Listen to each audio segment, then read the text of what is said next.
अमरजीत साहब, आप बताइए, तुरंत में चाहिए मदद, इसलिए वो संविदा पे भर्ती कर रहे हैं, 5,000 से शुरुआत कर रहे हैं, वो भी उन स्कूलों से जिनकी शुरुआत आपके शासनकाल में हुई, और आरोप भी कुछ लगे। दोनों का जवाब दे दीजिए। नहीं, देखिए पुनीत जी, क्या है, मैं भारतीय जनता पार्टी के प्रवक्ता की तरह हल्की भाषा का उपयोग करके इस विवाद को खतरे में डालना नहीं चाहता, क्योंकि छत्तीसगढ़ का मामला है, हमारे नौनिहालों के भविष्य का मामला है, छत्तीसगढ़ के भविष्य, बच्चों का भविष्य लिखने वाले शिक्षकों का। आपकी सरकार ने पिछली बार पूरी होने दीजिए, बात एक बार पूरी हो जाने दें, फिर पूरा मौका दूंगा आप लोगों को सक्रिय तौर पर लड़ने का। सवाल पूछने का अधिकार, उज्जवल जी, आपको पता होना चाहिए कि ये सिर्फ एंकर का होता है, और बीच में सिर्फ वही लोग बोलते हैं जिनके पास जवाब नहीं होता और जिनके मन में चोर होता है। अगर आपके पास सवालों का जवाब है तो आपको ऐसी बौखलाहट भरी बात नहीं करनी चाहिए। 57,000, फिर 33,000, फिर 20,000, फिर 2292, ये किसके आंकड़े हैं? 3.25 साल से आपकी सरकार है ना, आप लोगों ने मोदी की गारंटी की थी ना,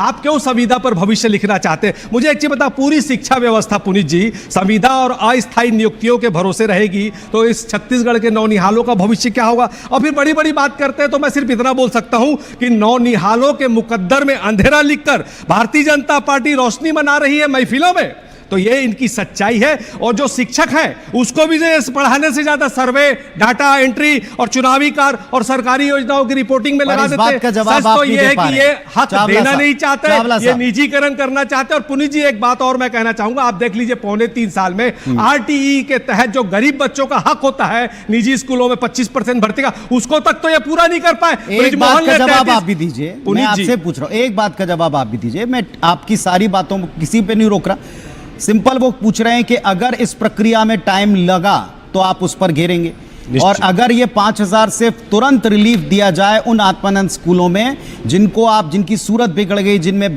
टीचर्स नहीं है, बच्चे पढ़ नहीं पा रहे हैं, कहकर आप जुलाई से घेरेंगे, उसके लिए अभी हम तुरंत व्यवस्था करें, और वो व्यवस्था जिसको आप स्वयं पहले फॉलो करते हैं, फिर आज इस पर इतनी आपत्ति क्यों है? पुनीत जी, देखिए, आप 18 से 23 की सरकार में आत्मानंद स्कूलों के परिणाम को देख लीजिए। जो सर्वश्रेष्ठ सूची आती थी मेरिट लिस्ट के, उसमें सर्वाधिक बच्चे जो है आत्मानंद के होते थे।